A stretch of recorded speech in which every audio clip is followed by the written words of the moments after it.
Okay, I want to welcome everybody here today. Thank you for coming out. I'm Joan McGregor. I'm the director of the Lincoln Center for Applied Ethics here at Arizona State University, and we're really honored to have you all here today. I did want to thank, as always, the Lincoln family whose generous donations set up this Center for Applied Ethics, and also I'm going to, I want to thank Sarah Bull-Marchett, Dr. Sarah Bull-Marchett, whose vision and generosity has brought us here together tonight. Dr. Bull-Marchett is an accomplished professor of classics in the School of International Letters and Cultures, Philadelphia born and bred. Sarah Bull-Marchett attended Smith College in Northampton, Massachusetts. She went on from there to graduate school at University of Pennsylvania and University of Virginia. She studied abroad at the American School of Classical Studies at Athens as a Fulbright scholar, and taught at Loyola College, University of Michigan, University of Texas, University of Minnesota, Twin Cities, and Trinity University, before arriving here at Arizona State University in the fall of 2010. So it's my great honor to welcome Sarah Bull-Marchett.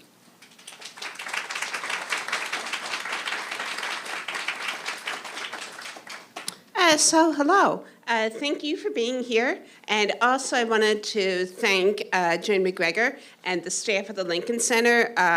Where did she go? Elizabeth Grumbach back there, and Jordan Pletzer in particular for working on this. Thank you so much for helping this to happen. And I especially want to thank our speaker, Eric Garcia, for coming all this way to talk to us. Okay. All right. So I was asked to say a few words to start. So I thought that, like last year, I'd tell you a story. This one's about my mother, the Virginia of the full lecture title, from whom I inherited my hearing loss. Now, you probably know that this past July, the Americans with Disabilities Act turned 35. It was passed in 1990, which was about 2/3 of the way through my mother's professional career as a physician, as a radiologist. Now, my mother's medical specialty didn't involve a lot of talking to other people, a good thing with hearing loss. Mostly it was reading X-ray films and dictating her findings into the dictaphone, which was the technology of the day. But sometimes she did have to talk on the phone when reporting test results. And the phone's hard with hearing loss, even with hearing aids.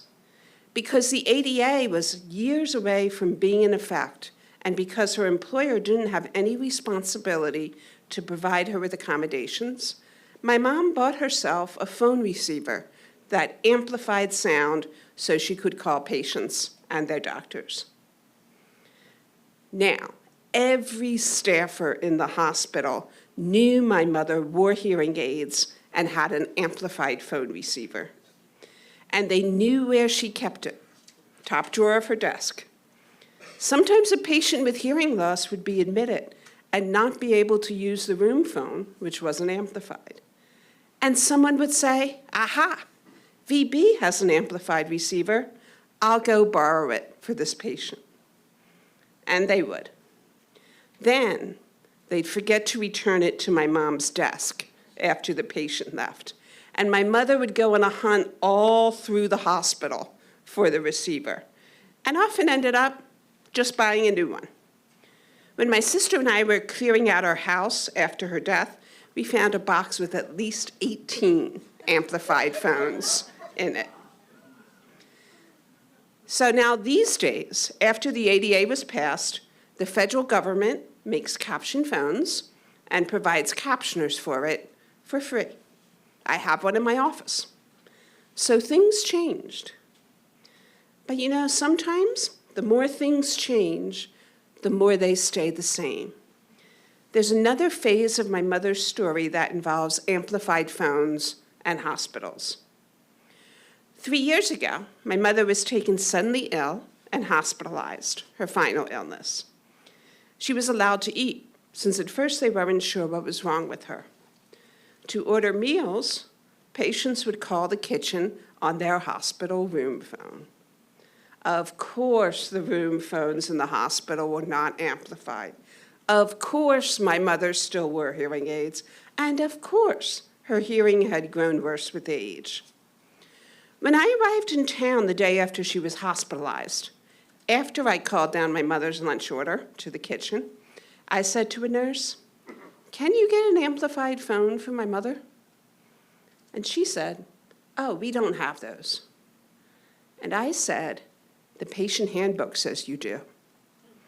And she said, "Oh, well, I'll see." The nurse never reported back.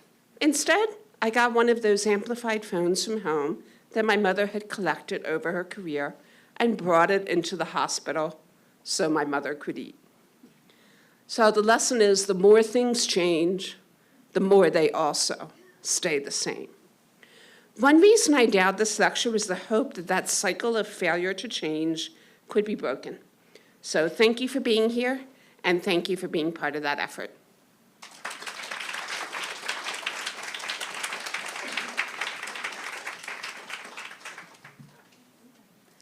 Thank you, Sarah. You can see she's one of the drivers here of really making the change at ASU, so we're very proud of that.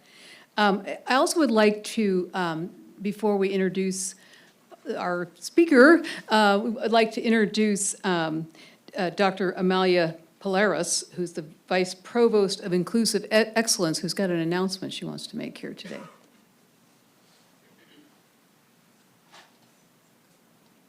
Thank you so much, Joanne. And welcome, everybody. I am so excited to be able to announce that the Office of Inclusive Excellence, which is under the Provost's office, is going to be creating an award that's called BUILD, which stands for Building Inclusive, let me make sure I say it right, Building Inclusion and Leadership in Disability. Final name to be confirmed by all the powers that be, but that's where we're at right now. And it will be one award for faculty and one award for staff who have done something transformative in terms of helping to make ASU a more disability inclusive university. And this is, let me just say that not only is Sarah going to be chairing that committee, and then we hope that maybe by next year, this time, we can announce the first winners of that award, but that all this is part of a broader effort in which Sarah was also engaged of a Disability Action Plan Working Group here at ASU that made a number of recommendations to the university administration.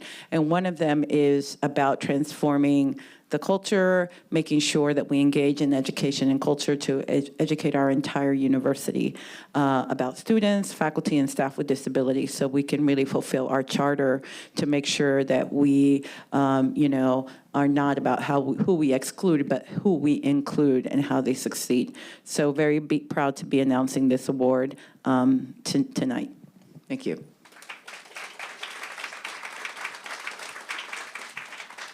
Great, that's really exciting. We'll look forward to hosting that next year. So now I'd like to introduce our introducer.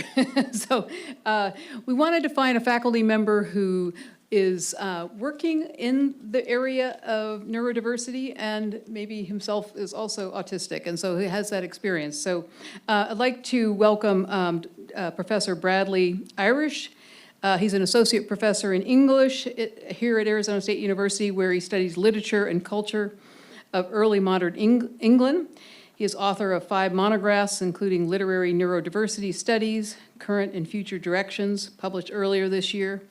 A recently diagnosed autistic scholar, his research now focuses on neurodiversity in early modern world, and he's committed to building a more neurologically inclusive academia. So welcome, Brad.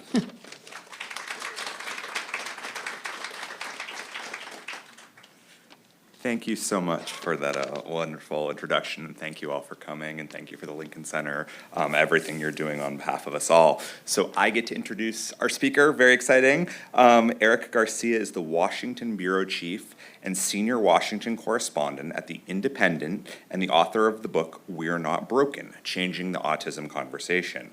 Exclusively represented by Brightside Speakers, he is also a columnist for MSNBC. He previously worked as an assistant editor at the Washington Post's Outlook section and an associate editor at The Hill, as well as a correspondent for National Journal, Market Watch, and Roll Call. He has also written for The Daily Beast, The New Republic, and Salon.com. Garcia is a graduate of the University of North Carolina at Chapel Hill. So please help me welcome our fantastic speaker.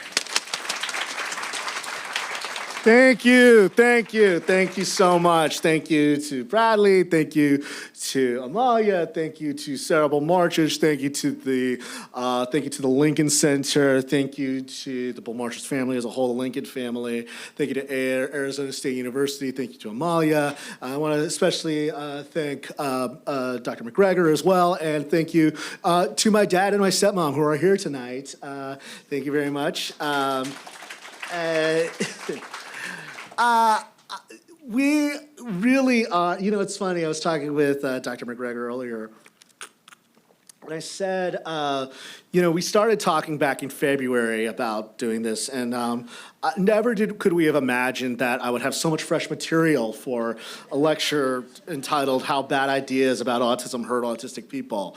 But I want to begin by telling an anecdote that happened about a year ago this month. It was shortly after President Trump had nominated Robert F. Kennedy Jr. to become Health and Human Services Secretary.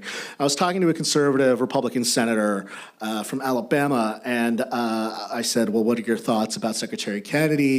And he said, well, my son's are really interested in his health and fitness stuff. And I said, well, what are your thoughts about the vaccines? He says, well, there's a lot of people who have taken the vaccine and, they get autistic. I said, yeah, including me. He's like, you're autistic? I said, yes. And he says, did you take the vaccine?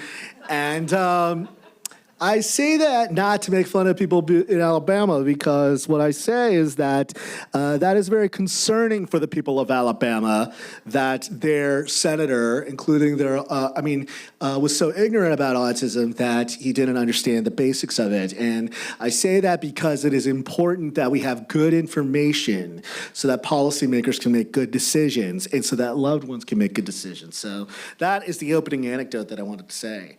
So this is obviously entitled How Bad Ideas About Autism Hurt Autistic People.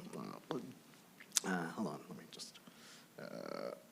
Okay, so we really are living in revolutionary times when it comes to autism. About 1 in 34 children between the ages of 4 and 8 years old have a diagnosis of autism spectrum disorder, according to the Centers for Disease Control and Prevention. A generation of autistic adults are aware of themselves, that are aware of themselves and their diagnosis has grown up. I'm part of that generation. A second generation is growing up, Generation Z, and a third is knocking on adulthood's door with Generation Alpha, including many here, students that you here serve, and probably some of the students in this room. And in the past, the reason why I say it's so important is because, the reason why I flag this is because in the past, there were so many reasons to why autistic voices were excluded. But thankfully, kind of the double-edged sword is that technology has really democratized autistic voices. It has flattened the playing field, and it has allowed for autistic people who otherwise would not have been heard to be heard. And but also in the same token, we live in a zenith of bad ideas around autism. So this is from the Annenberg Public Policy Center over at the University of Pennsylvania, and I want to flag just for you right here something interesting. So this was a question that said, please indicate if you believe the statement below is true, false, or if you aren't sure. Vaccines given to children for diseases like measles, mumps, and rubella cause autism. False. In June of 2021, 74%, a net of 74% said it was false.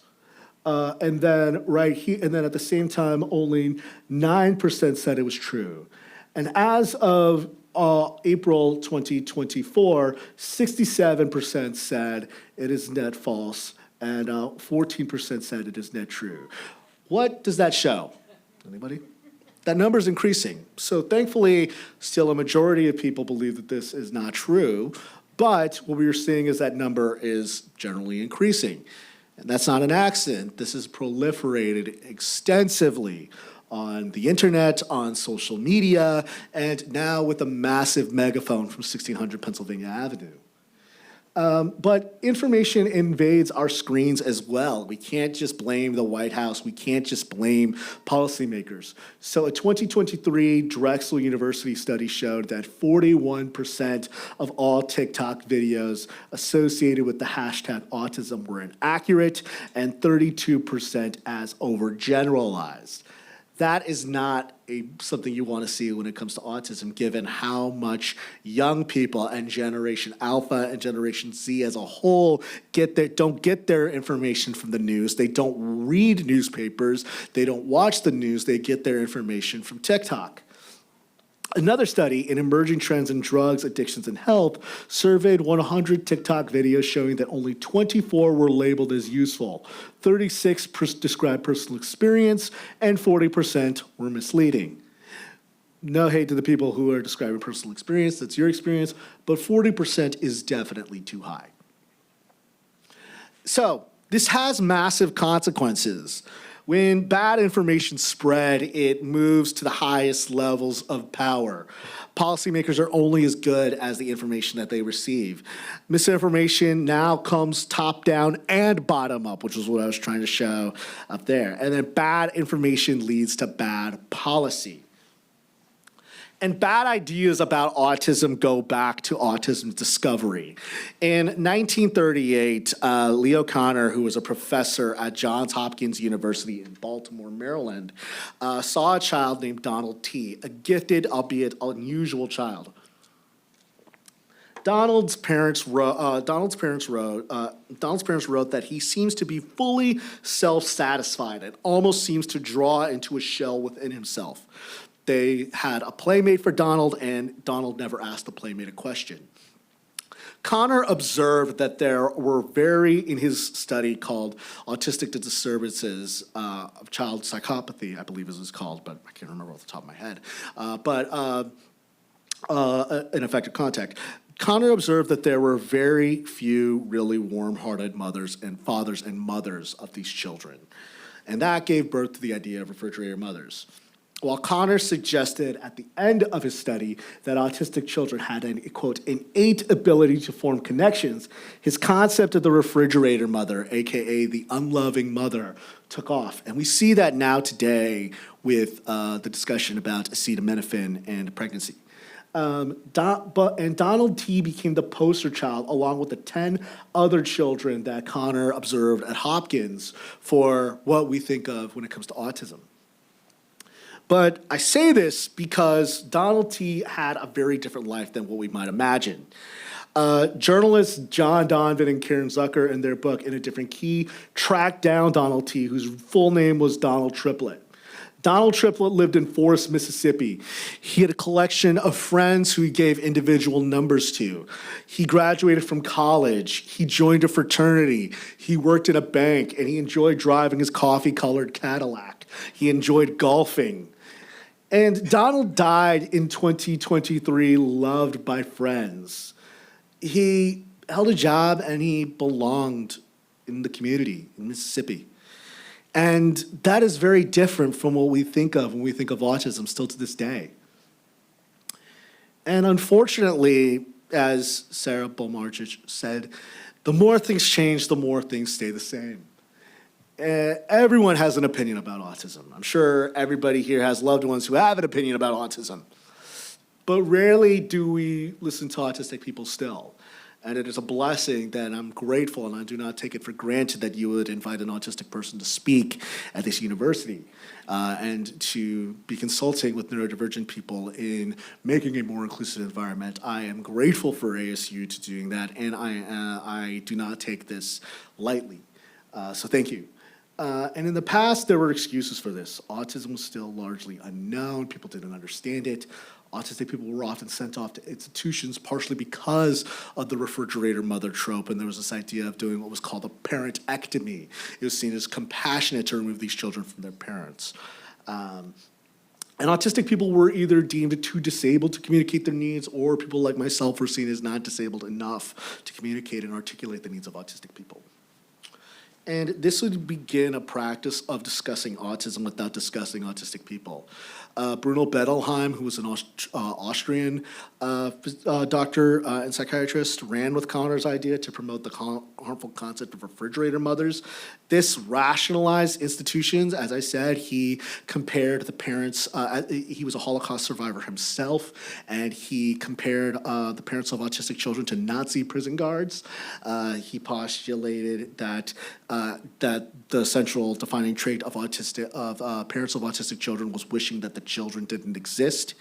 And similarly, over time, we would see the anti-vaccine movement, which could not exist without fear of autism, because the anti-vaccine movement could not exist without the refrigerator mother's panic, because it was a way of absolving mothers. It was a way of saying this was not about the mothers. This is about the pharmaceutical companies pumping their children up with drugs, and it was a way of finding a new scapegoat and a new alibi. But so the more things change, Sarah, as you said, the more they stay the same, unfortunately. And unfortunately, we still talk about autism this way. In the past, autism was thought to only affect elites. Leo Connor observed in that original study, Autistic Disturbances of Affective Contact, I remember it now, he observed that the children he observed all come from highly intelligent families. All but 3 of the families are represented either in a who's who in America or in the American Men of Science, or both. It was seen as something that only affected the most elite of the elite, which is why you could probably see why so many in the upper echelons, even today, are still worried about autism. And so, what did the bad ideas look like? This was a joke. This is we're having a little bit of fun, but I had to include this. Argentina just had a new election too, by the way. And so what really happened? So while we were talking about the idea of an autism epidemic and an autism surge, like we hear from the president and from the Secretary of Health and Human Services, really what was happening in the increase in autism diagnoses was really kind of the perfect marriage of science and public policy. And it's very rare that you can get a match. It's easier probably to get a match on Hinge than it is to get a match between science and public policy. Though, as we see with the mayor of New York City, it turns out it works sometimes. But it's important to remember that autism didn't get a separate diagnosis from schizophrenia in the Diagnostic and Statistical Manual of Mental Disorders, the 3rd edition, until 1980. It didn't get a separate diagnosis from schizophrenia. Asperger's syndrome would not be included until 1994.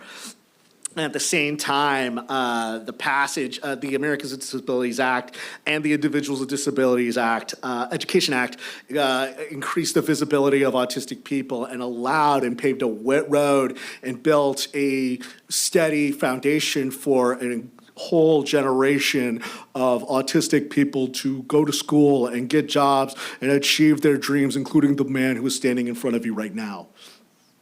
So, with that in mind, so my friend Rebecca Coakley, disability rights activist, a second-generation disability rights activist, loves to talk about the ADA generation, that generation that benefited from that yielded the harvest that came from the ADA. And I like to call, and with all due respect to my good friend Rebecca Coakley, there's a subgroup within that ADA generation that I like to call the spectrum generation, because it came as we came to have a better understanding about autism as a spectrum. Autistic people who would have been a source for shame for their families could finally have services and live in their homes instead of just simply being in institutions. Those who would have gone undiagnosed had a label. I was really fortunate to know the late Steve Silberman, and I really miss him. This year would make 10 years since the release of Neurotribes, and he told me a story that one autistic person came up to him and said that I was told that I would have to be put in an institution, and I was put in an institution, Yale. I miss Steve Silberman so much. God bless Steve. They would go to college, they would hold jobs, they would have a living system that suited them best, either independently or with family. And this should have presented an opportunity and posed questions. How many autistic people go undiagnosed? We still don't know. How many people go through adulthood? And like my good friend Bradley here, my new buddy Bradley. How many? And what do they need to thrive? These were all questions that we could have asked. Instead, we got moral panic. These are some headlines from the 2000s. Autism cases up, causes unclear. Does anybody remember when they were blaming television for autism? That was going on. Now it looks like I'm sure I'm sure they're going to start blaming the phone soon, or they probably already do. And bad ideas never die; they mutate. So again, this is from the President of the United States. He says 20 years ago, autism in children was 1 in 10,000. Now it's 1 in 34. Wow, this is before the latest CDC study. Something's really wrong. We need Bobby. Thank you, DJT. Of course, we know that actually is outdated. That was more like 40 years ago, because starting in the 2000s, we started to see increased diagnoses. So the president's actually kind of outdated. And then, of course, most recently, a few months ago, we saw that Secretary Kennedy in the Department of Health and Human Services tried to link autism to use of acetaminophen, aka Tylenol, in pregnancy and folate deficiencies. It's funny, as a journalist who writes for a publication based in the UK, I often had to make sure to say that acetaminophen, also known in the UK as paracetamol, but the joys of working for an international newspaper. But we still see this going on today. And in many ways, this feels eerily similar to the refrigerator mother trope. But even the stats purporting an epidemic do not say as much. The CDC report that Kennedy cited when he talked about the autism epidemic said differences in prevalence over time and across sites can reflect differing practices and ASD evaluation and identification and availability and requirements that affect accessibility of services, which is a fancy way of saying that the CDC has a number of sites that they do observations. Researchers here know this, and they can tell you. And different states, from I believe it's states like Alabama, New Jersey, California, they all have different practices, and as a result, they're going to get different results. And then on top of that, it added that the racial breakdown that Secretary Kennedy was fear-mongering about in his press conference in April was quote unquote is consistent with increased access to and provision of identification services among previously underserved groups, which is to say that in the past, a lot of groups like people of color, girls, poor people who otherwise wouldn't be identified as autistic are now being identified as autistic. And of course, moral panic requires a culprit. It requires a scapegoat. If autism were on the rise, then there must be something responsible for it. And if autism is so terrible and it destroys families, as the Secretary of Health and Human Services said earlier this year, then there must be someone to blame. And then if you find someone to blame, you can quote unquote eradicate it or eliminate it. And in this vacuum, I promise I can talk. I promise I'm a professional speaker. In this vacuum, the anti-vaccine movement took hold, as did other quacks. But what was the root of all these ideas? At the core, it was fear about autism. Whether it was unloving parents, vaccines, acetaminophen, or some other cause, the mission was to search for a culprit and a cure. And we see this now with the acetaminophen panic. And this distracts from larger fights, as I'm about to say. Excluding autistic people breeds misinformation because we are not listening to what they say they need. It also allocated resources to areas that either did not benefit autistic people or were long-term investments that did not address their immediate needs. Of course, we only have data from 2020. That's the most recent one, so forgive me. But according to the Interagency Autism Coordinating Committee, which is the committee of different agencies within the federal government that advises the federal government on autism policy, these are the numbers for spending in 2020 for all research grants, including nonprofit and federal grants. Obviously, this has changed significantly because of DOGE and because of the cuts to federal funding. 44% of all autism research dollars, 45.4% go, or $190 million goes to biology, the biological causes of autism. 17.5% or $73 million goes on to genetic and environmental factors. So when the secretary says that few people want to look at the causes of autism, that's actually not true. Scientists are not afraid to challenge orthodoxy. They're not afraid to challenge conventional wisdom. And as we see right here, they spend about the majority of the budget on autism research grants on finding out what causes it. But that leads to a skewing of priorities because only 8.4% or $35.3 million goes to spending to research on services. And only 4.3% or $18 million goes to lifespan issues. That's not a decent distribution of when we look at the needs of autistic people. And policymakers are only as good as their information. Biology can be a good and helpful thing, but only when it serves the needs of autistic people and if it's matched with the right amount of focus on services and lifespan issues. Same with genetic and risk factors. There is once again a chance to get it right, though. The difference between ages of disinformation and now is that autistic people can be heard. Again, this is why I am so thankful that ASU would invite me. This would not be thinkable even a decade ago, or even in some places even 5 years ago. So I'm really grateful for ASU and the Lincoln Center and the Bulmarchich family and Dr. McGregor for inviting me. Just genuinely thank you. And they must not be ignored anymore. But will they be heard? Because listening is a choice, as I like to borrow from those great political philosophers, Paul Simon and Art Garfunkel, people talking without speaking, people hearing without listening. I won't break into sound, I promise. But this also comes with perils, too. Just in the same way that parents found comfort in ideas about vaccines, autistic people cannot spread misinformation themselves just because it makes them feel good. The internet can be an on-ramp, but it cannot be a speedway. It's not an Autobahn. And it's also important to trust but verify. My dad is a lifelong Republican, and he's the one who taught me about Ronald Reagan saying trust but verify. And we should always ask ourselves when we encounter new information, does this resonate because it's real or because it fits my priors? And I think a lot of people, when they hear me speak, think that I want to exclude the voices of parents, and that's the exact opposite. I really do believe that everyone has a role. Everyone has, my mom isn't here, but my mom, who's a born-again Christian, would say everybody has a ministry and a calling, as my late grandmother would say. That's your ministry. And now, as we face a wave of autism disinformation peddlers, their official titles will not only give them a platform, they will give them credibility. And meanwhile, plenty of autistic self-advocates will be discredited. Therefore, researchers and people like the professors and faculty here at ASU will be even more essential. Parents must be heard, because if we don't, then charlatans will hear from them and they will give them false hope and promises.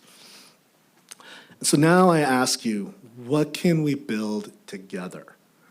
I dare you to envision a world where autistic people's needs are not just heard, but they are prioritized.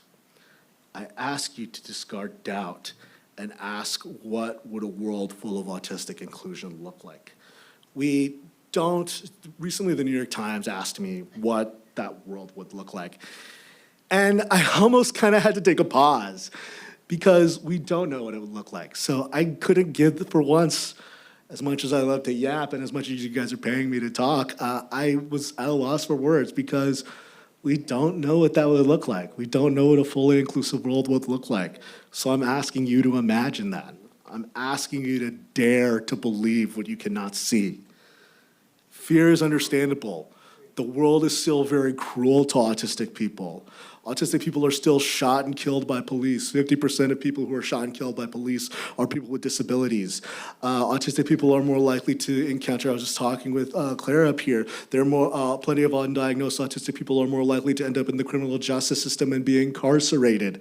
Autistic people are still more likely to live in poverty. They're likely to live even in a cruel world and a world that doesn't understand them. Even on very accepting campuses like ASU, it's still a luck of the draw. You still have to hope and pray that your professor understands a little bit about disability and is willing to give you an accommodations rather than just saying you're complaining or making excuses. I know that personally. I thank God every day that my professor, Farrell Guillory and David Peer, were willing to give me accommodations and recognize that I was on the spectrum and took me seriously and were willing to give me services and send me to the student services office at UNC. So I say all this because I ask you to discard the comfort of delusion, and I ask you to take on the demands that come with building this world. Thank you very much. Hi.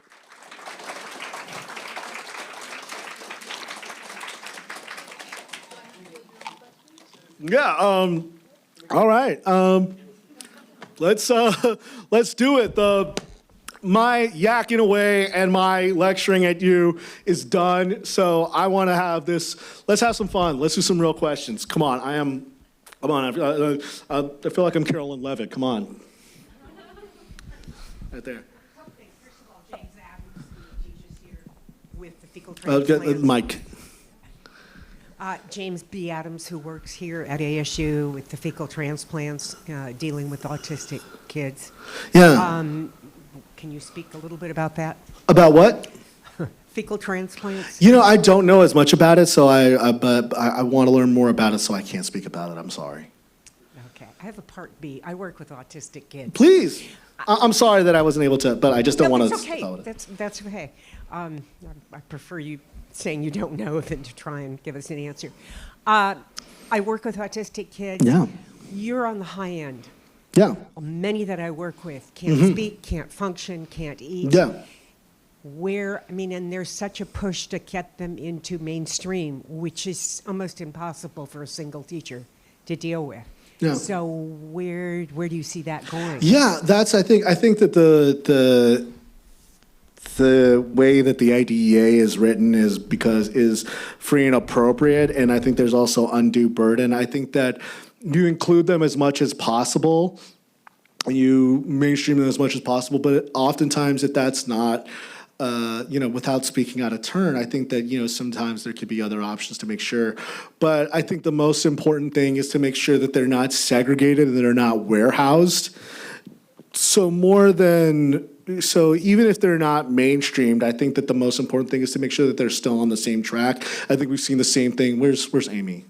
My friend Amy. Yeah, so like Amy, this is as the mother of a child with Down syndrome, that like sometimes they don't necessarily they don't get all the same stuff. They're not in the same class, but that they make sure that they're on the same track and that they're treated as human beings. They don't even necessarily, people with Down syndrome don't necessarily go on degree programs, but they can still go to college for non-degree programs. I think that the most important thing is that we are not warehousing them and we're not we're not sheltering them away. But the most important thing is that we're making them part of the larger community. So even if they're not necessarily mainstreamed and included, I think it's important that they're still part of the community. Does that make sense? Like they need to they still, I understand that they need certain needs and they need accommodations for the best possible thing. But I think the most important thing is that we see them as part of our community and not just people we segregate. I hope that answers your question. Yeah. We have one question up here, I think. But what I want to say is that people always say this to me, and I fully believe this, is that like a lot of people say, oh, well, I'm on the high end. And I agree. I am fortunate. I can speak. I can have a job. I have a lot of things. But, and I mean this with every fiber and bone in my body, autistic inclusion and autistic acceptance, more than anything, is for those students as well. Autism acceptance and welcoming and belonging is for them as well. And they deserve dignity and humanity, and they deserve not to be treated as a burden. So, okay, sorry, I'll get off my soapbox. I hope I'm not lecturing and yakking at you. Okay, thank you. One second, there's somebody else. Yeah, what's your name? Anthony. All right, hi, Anthony. You gave some updated statistics as of 2020, and as of 2024, it may have dropped back down to what you reported in 2016. That on page 128 of your book, you said that 2% of ASD research was focused on lifespan, while 59% was focused on biology and development, focusing on the cause of autism. Yeah. So my question is, how do we incentivize autism positive policy, especially when institutions and infrastructure is not built towards building that sort of policy? Yeah, really good question. So last year, if I can get into a little bit of the kind of public policy debates that are going on right now, last year before President Biden left office, he signed what is called the Autism Cares Act, which the reauthorization for the Autism Cares Act, which is the legislation that created the Interagency Autism Coordinating Committee. So part of that requires that the president nominate people to sit on the IAC, which is what's called the Interagency Autism Coordinating Committee. That is going to be a very important political fight, because I imagine one of the things that I almost, believe it or not, you might be surprised to hear me say this, I kind of want autistic people to lobby, and including autistic people with intellectual disabilities, to lobby to be put on that board, despite all the stuff from Secretary Kennedy. I want non-speaking people, I want people with intellectual disabilities to be on that board, because they can, even though it has no authorization power, it's simply an advisory committee. I believe that can be an important bulwark against disinformation. But I agree with you, it's really tough because there's an incentive. A lot of universities, even universities like this, a lot of research-grade universities, there's no reason to, they can get complacent, or they can, or they think that, we've been doing this for the longest time, and it's the thing that makes the most sense, or has the most yield, or it gets the most it leads to the most publication of research. But I think that this is why I think you need neurodivergent voices on campuses to lobby for this, so that they can lobby the professors. I think that's why we need neurodivergent people in academia to apply for grants to change and skew that kind of priority. Right now, the NIH is kind of going through through some things. I think we can all agree. But I do think that storm will pass, and that we need to be doing this in the interim. We need to be incubating these ideas. So I think that right now is kind of the perfect time where we can be incubating these ideas and lobbying for them, because eventually there will be another reauthorization and there will be another effort. And so hopefully there will be, what I'm hoping for is that even during this time, there will be autistic and pro-neurodiversity voices within the federal government lobbying to kind of readjust the priorities. Does that answer your question? Your name again? Anthony, cool. Yeah, what's up? Hi there. Hi. Thank you so much for your wonderful lecture. It brought up a lot of things that I just wanted to think about, and if you'll indulge me for a brief moment, just to address.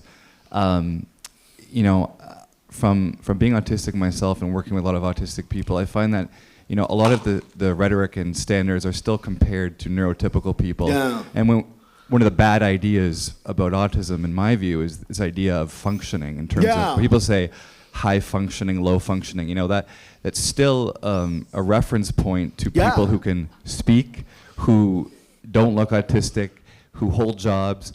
And I think this is very harmful, because it doesn't allow for a frame of reference that's uniquely autistic. So that's one point. Yeah.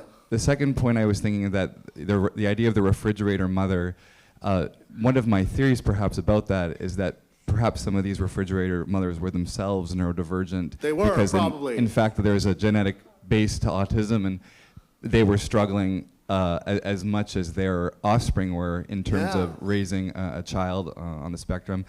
And then lastly, it's so ironic and interesting that someone like Donald Trump, would hire an autistic person, a self-described Elon Musk, to change and cut his government, and you showed that picture with the chainsaw. So we can see it's a very broad spectrum, if from Elon Musk to all types of people.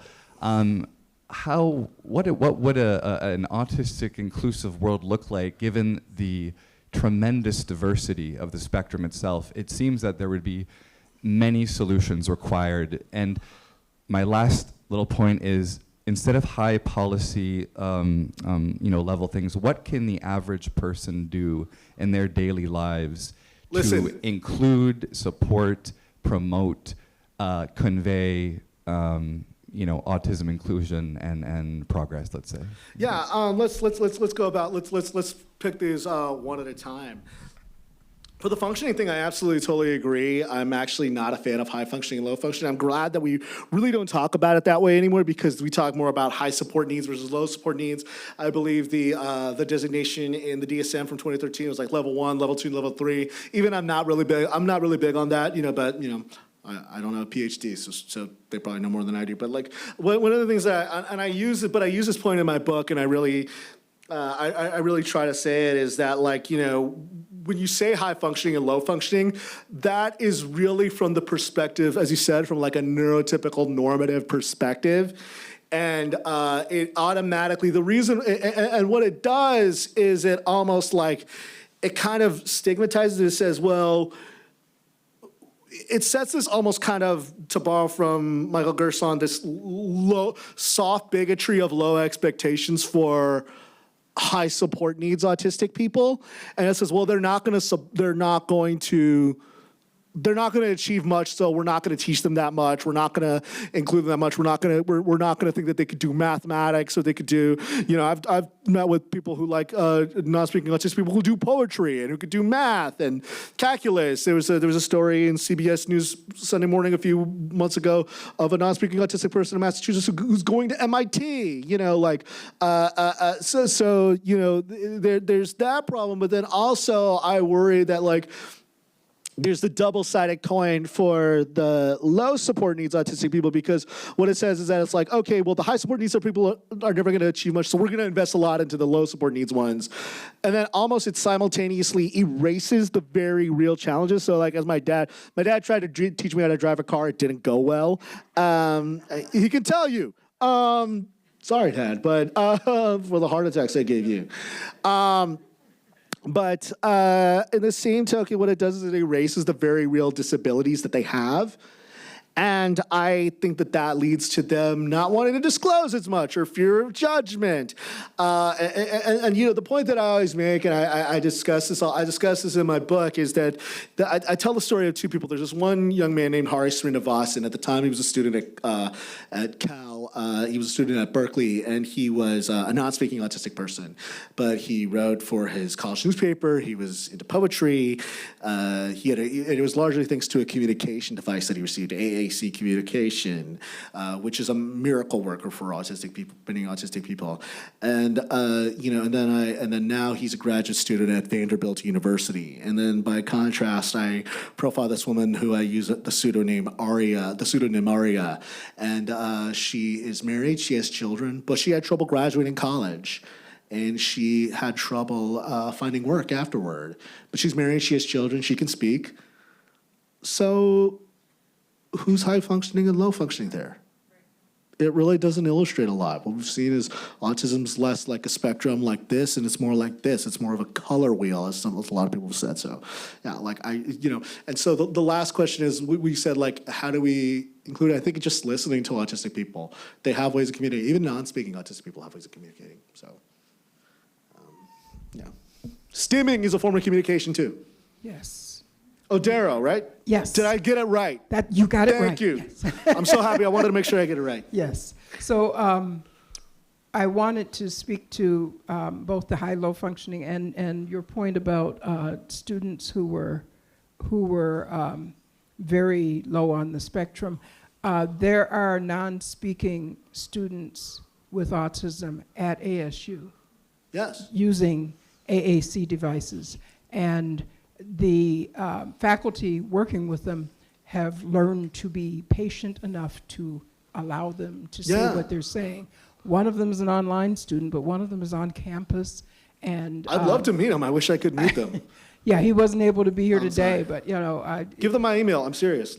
I will do that. I will do I'm that. sorry. I'm sorry for. I'll do that. I'll give him your email because he's a very brilliant person.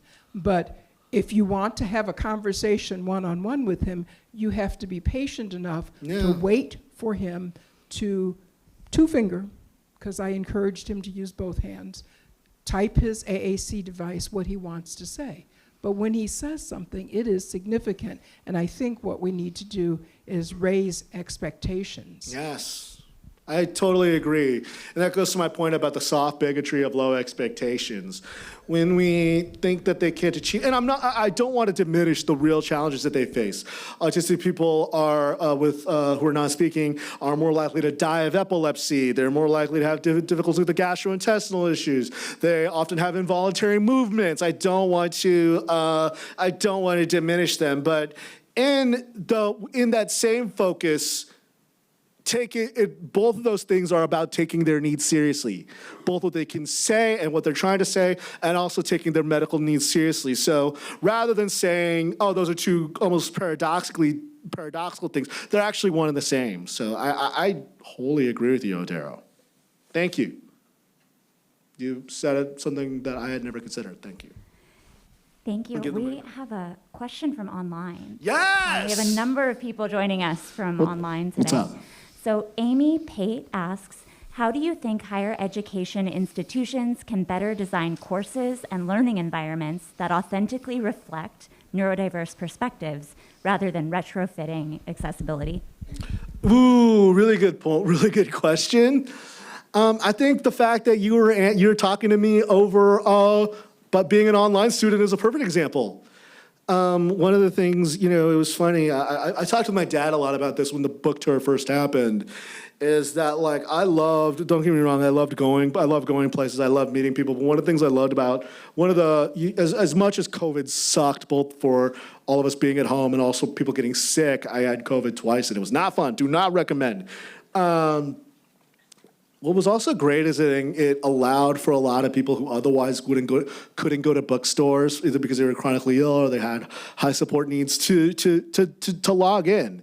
And so as far as not retrofitting, I mean, it's really hard, right? Because we can't completely tear down this campus and rebuild it, completely. But I think one thing that we can do is that when we are thinking about, creating these inclusion, where's Amalia? Right there, Amalia. I said your name, right? It was correct, right? I think it's so great that you guys are listening to neurodivergent voices and you're listening, and then Sarah, I'm really glad that people who are hard of hearing are being included. I think just listening to them and building it on the ground floor is the most important thing, is getting the input of people with disabilities while you're building it, I think is the most important thing. And I think that having those in mind when you're building it actually takes a lot of load off on disabled students so that they don't have to ask for as many accommodations when they enter these places, because then it's not seen as, oh, it's a car.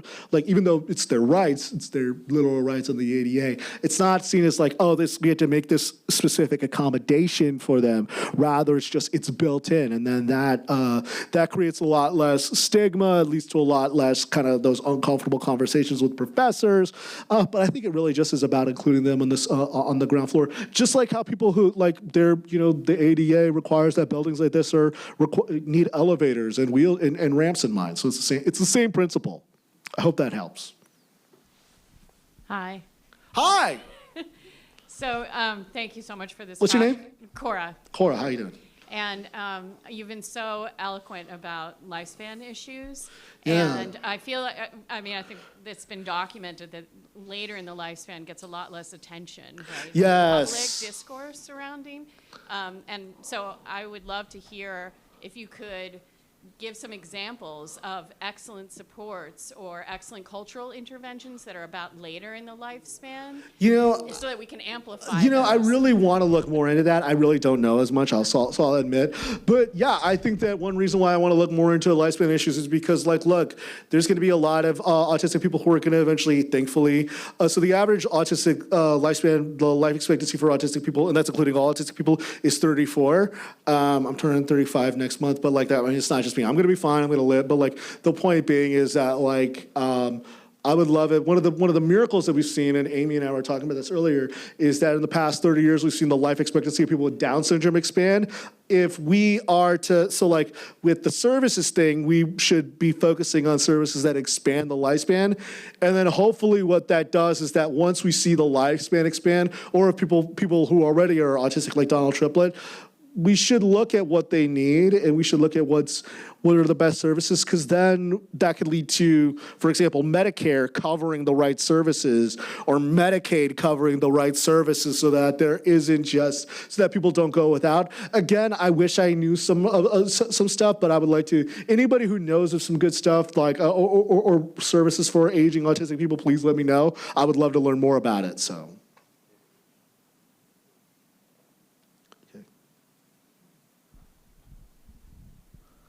Thank you. Jenny, right? Yes. How you doing, Jenny? I'm good, Eric. Thank you so much for your talk. On one of your slides, so maybe I'll start by, at the Honors College, we're trying to offer a course on neurodivergence in the arts, or understanding neurodivergence every year. And so really trying to support our neurodivergent students in the Honors College. That's cool. I invited some students here. I don't know if they came, but anyway, really glad that you're here and talking to us. On one of your slides, you had the phrase or the clause that says, autistic people cannot spread misinformation. And I was wondering if you could say more about that, like what counts as misinformation in that mind, and then how are you distinguishing between personal experience and misinformation given the non-homogeneous nature? Like, I mean, I've seen really bad TikToks, about like how people saying that autistic people are more likely to work in theater and dance. That's just not true. They're in the minority. I've seen a lot of TikToks just saying stuff. I think when I said about spreading misinformation, what I worry about is like using your own personal experience and saying that's indicative of everything. And so one of the things I think as a journalist, I'll give kind of some background. The way I kind of started writing about autism was I was working at National Journal, which is an Insider DC publication, and it was when Trump was running for president the first time, and he said autism has been an epidemic, and he talked about vaccines. I said, this is really divorced from what autistic people really need, so we need to focus more on that. And I came out, quote unquote, as autistic, and I said that I'm an autistic journalist myself. And I think when I first started writing my book, I think a lot of people wanted me to write a memoir. And but my feeling was, like, at the time I was 25, I didn't have anything. I'm 25, come on, I don't have anything worthwhile to say. But like, I think my feeling was like, well, I'm a journalist, though. And I think one of the things that I always felt was whenever I was thinking, like, is this a thing? Is this a me thing or is this an autism thing? And then so frequently I would go on social media and I would say, is this a thing? And they'd say, yeah, it's a thing. And then I'll be like, okay, that's like some secondary evidence, and then I would go and I would look at academic works and they say, like, no, this is actually a thing. Or there would be like some people who say this is a thing, but there just hasn't been a lot of research on it. And I think the reason why I say that we can't spread misinformation, because just in the same way that I think a lot of parents glommed onto the anti-vaccine panic because they were overwhelmed, I worry that because a lot of autistic people face so much stigma and so much shame, that they'll cling on to misinformation because it makes them feel good, rather than information that's really accurate. So, like, I understand the kind of, for example, like Aspie supremacy, and like saying that, like, people with quote unquote Asperger's, even though we don't use this term anymore, are more superior to the neurotypical people. I can understand how that's such a comforting mistruth and lie, but it really doesn't do anything to improve autistic people's lives. And I also kind of worry about the kind of I worry about anything that just diminishes the real ways that autistic people autism, that autistic people can experience joy and happiness, but also how the real challenges that they face and the real fact that, yes, autism is a disability. I think a lot of people, when I talk about autism inclusion, they think that I mean that autism isn't a disability. Autism is a disability. And not only that, neurodiversity activists were the ones who wanted to include autism as a disability in the ADA Amendments Act of 2008. So like, I think whenever I talk about misinformation, like in autistic people not spreading it as well, I say that like anytime that they kind of turn their personal experience into something that's larger without doing the homework is always indicative. One of the things that always kind of worries me is whenever anyone kind of gets new, like especially influencers, when they get newly diagnosed. I appreciate the fervor of a convert and recognizing that they're autistic, but like you got to do the homework. Like I didn't start talking about autism immediately once I quote unquote came out as autistic. I did a lot of research and reporting and things like that.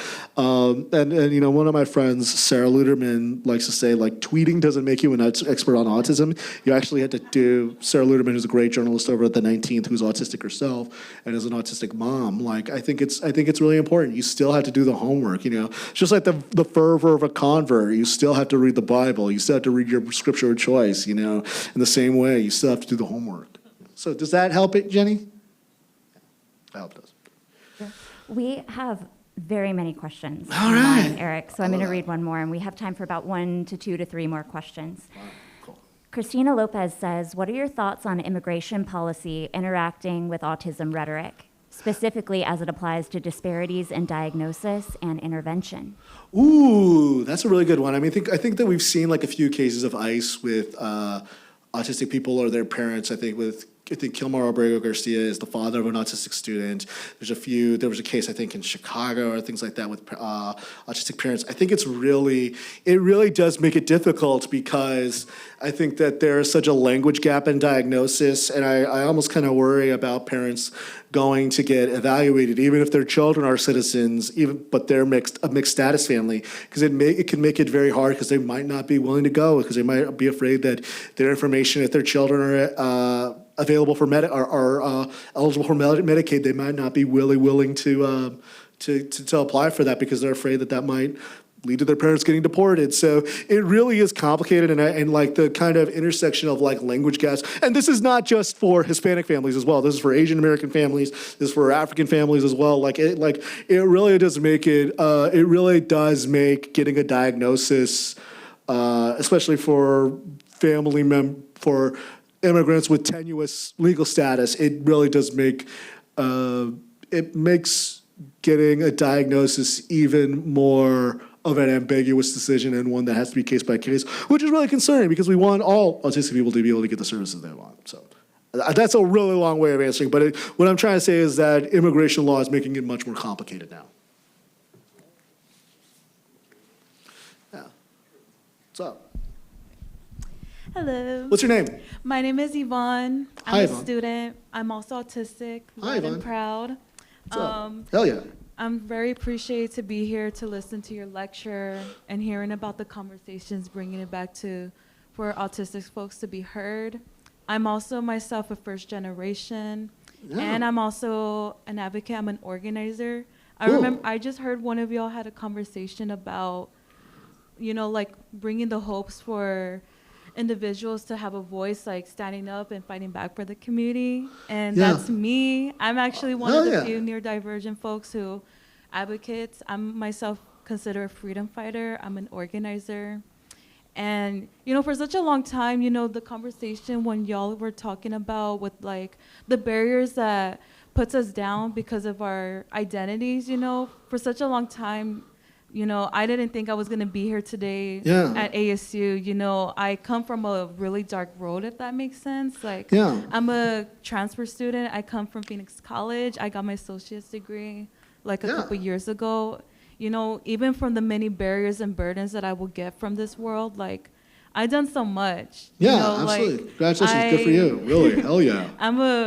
I'm an organizer. I always like to encourage a lot of autistic folks to find their voice, including a lot of folks who are neurodivergent, to know that they have power within their voice. They do. And, my voice is what brought me here today.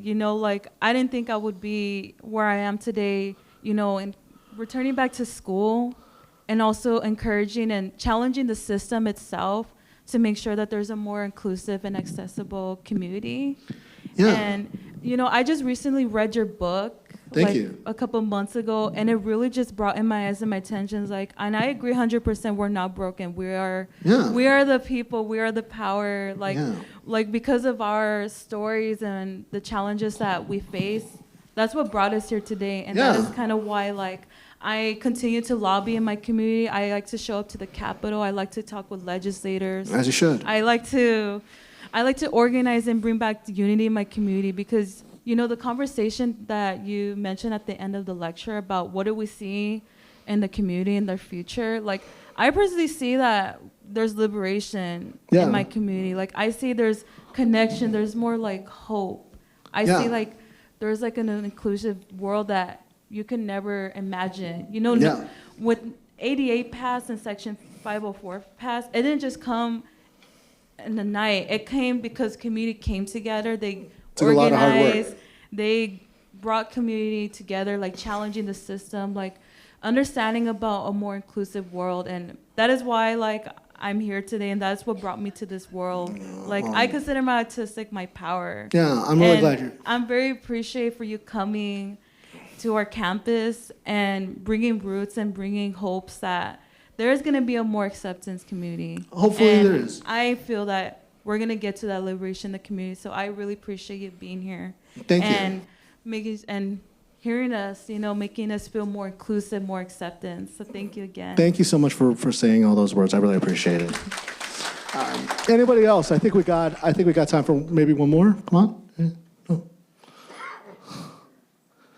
Yeah, we were talking earlier. John, what's your name? Jonathan, it's fine. Jonathan. Yeah, it's cool. And I'm autistic. Yeah. And so a few quick things. First of all, thank you very much. And I loved everything that you had to say. And thank you. Yeah, that's great. And especially about acceptance. And I know I mentioned that to you, Eric. So a micro story. In my office at another university, well, one of the women came in to have a conversation. She looked at my walls covered in sayings, and the one saying that she picked out as the most important saying out of dozens of sayings I had posted on my wall was this: acceptance is a gift we give ourselves. It is. It very much is. And I think that one of the things we learn is that, you know, there's the old talk about the curb cut effect, right? And it's funny because I tell, you know, where, like, you know, the curb cuts for people with wheelchairs eventually help parents in strollers. It's funny, I was telling Joan earlier today that when I was, one of my best friends, her name is Tara, she, we were in college and we first lived in DC together. She always used to make sure that we would go to sensory-friendly restaurants because she knew I was autistic. And then now Tara's a mom. And Tara, I think she says she's neurotypical, I think otherwise. But, like, it's funny because she's a mom. I'm the godfather to her daughter. And it's funny because now she understands why I like, you know, more sensory-friendly environments. Because she's like, I got a daughter. I've got to make sure she's not overstimulated. So again, acceptance is the gift we give ourselves. Like, you don't know what opening a door can give to yourself as well. What opening a door for other people can give to other people as well. Because inevitably it comes back around, and flattening the playing field really helps everybody else. So. All right. All right, this was fun. All right, I want to thank you all, and of course thank Eric Garcia for being here. Thank you all for coming. I did want to thank Ethan, who's somewhere out there doing our typing there, and also thank our American Sign Language interpreters here who help us make this more accessible. So we invite you to, there's some books out there if you'd like to purchase one, and maybe you can get Eric to sign it, or chat for a minute. But anyway, thank you again for coming, and we'll see you next year when we've got a prize to hand out. So, thank you.